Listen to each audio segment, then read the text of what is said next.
Hindi presyo ang dahilan kung bakit hindi sila nagko-commit agad. Maraming real estate agent ang iniisip, kapag hindi nag-reserve ang buyer, baka mahal. Baka may mas murang nakita, baka hindi pa ready. Pero ang totoo, property is not a small decision.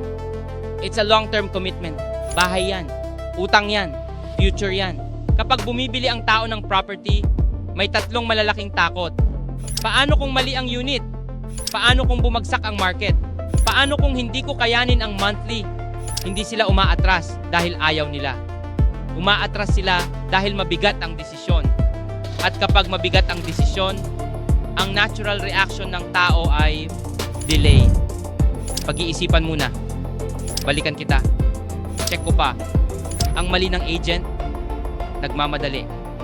Pero ang kailangan ng buyer, clarity, security, confidence. Instead of pushing the reservation, linawin mo ang risk. Ano po ang pinaka-concern nyo ngayon? Saang part kayo hindi pa kampante? Kapag natanggal ang doubt, mas bumibilis ang commitment. Tandaan mo to, real estate is emotional first, financial second. Kapag naramdaman nilang safe ang decision, dun sila nagko-commit. They don't delay because they're not interested. They delay because it's a life decision.